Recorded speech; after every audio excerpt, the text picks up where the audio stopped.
Chapter 5. The Interrogation. The candlelight flickered against the wooden walls of the isolated cabin, casting jagged shadows that danced across the uneven surfaces. The air carried the damp scent of the forest, mingling with the sharp tang of wild herbs that hung from the ceiling in dried bundles. The wood beneath their feet creaked softly, aged and worn by time, every inch of the space marked with hand-drawn sigils, some meticulously carved, others scrawled in a frantic, desperate hand.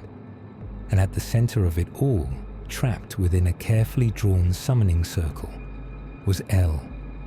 He sat on the ground with one leg bent, his arm resting lazily over his knee. He was not concerned, nor was he impressed.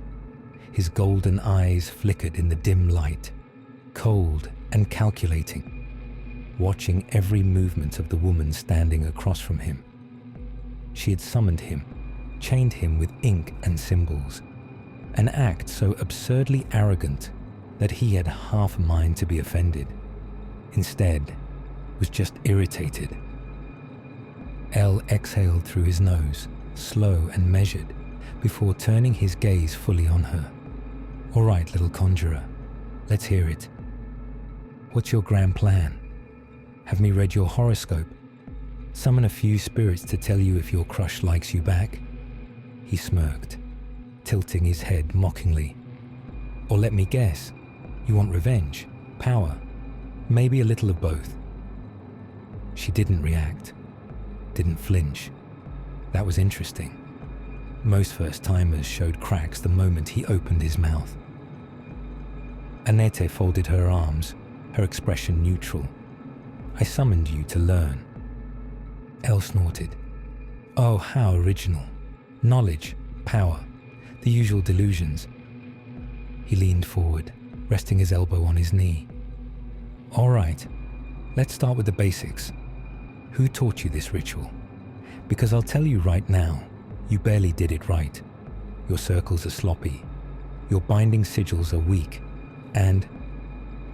He tapped the edge of the drawn symbol with his fingernail. "If I really felt like it, I could probably force my way out of this thing." She tensed, just for a fraction of a second, but he caught it. He grinned. "Oh, now we're nervous.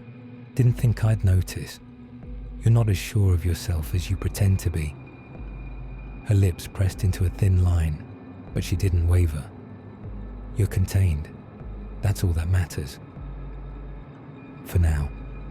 He stretched, rolling his shoulders as if settling in for a long conversation. "So, tell me, what's the real reason you want knowledge? What's got you playing at things beyond your depth?" His eyes glinted. "Mommy and Daddy disappoint you, lose a lover? Or did some rich bastard step on your dreams?" Annette's fingers twitched at her sides, just a flicker of movement, but it was enough. El grinned. "Ah, there it is. Something touched a nerve. You know, people always think they're unreadable. But you, little conjurer, you're practically an open book." He leaned back, resting his weight on his hands. "Let me guess. Kicked around one too many times. Got tired of feeling powerless. Now you want to be the one in control?" She took a slow breath, controlling the fire rising in her chest. "Are you done?" "Oh, not even close." He chuckled. "See, here's the problem. You've summoned something you don't understand, locked me in a circle you barely comprehend, and now you expect me to play nice just because you asked. Cute. I don't expect you to play nice. I expect you to answer my questions." El let out a low whistle. "There's that control streak again. You're really trying, aren't you?" He examined her with the idle amusement of a predator watching a smaller creature try to look threatening. "Fine, ask. Let's see what you think you know." Annette hesitated for half a second before speaking. "What are you?" El smirked, spreading his arms as if presenting himself. "Oh, come on, little conjurer. You must have some idea. You wouldn't have gone through all this trouble if you didn't know who you were summoning. She didn't blink. I know what you are. I want to hear it from you. He watched her for a moment, his smirk fading into something more unreadable. Clever. He tilted his head, golden eyes narrowing. What am I? I am the whisper in a desperate man's ear, the shadow at the edge of a dying candle's flame, the thing humans call upon when they want something so badly they'd burn the world for it. He leaned in slightly, his voice dropping lower. But that's not really what you want to know, is it? You don't care about the theatrics. You want to know what I really am. Annette held his gaze. Yes. Elle grinned. Too bad. She scowled, exhaling through her nose. Then let's try something else. How old are you? Older than your gods. That's vague. It's also true. She clicked her tongue, shifting tactics. Do demons fear anything? Elle went still, just for a moment. But it was enough. His grin returned, but this time it was smaller, sharper. You're getting ahead of yourself, little conjurer. She didn't look away. You didn't answer the question. And you're assuming there is an answer. He tilted his head. Now my turn. Who told you how to summon me? No one you need to worry about. He barked a laugh. Oh, that's good. See, I always need to worry about the ones who think they're not worth worrying about. He studied her more carefully now. You're a first-timer, aren't you? You think power comes with a few spoken words and some fancy chalk drawings.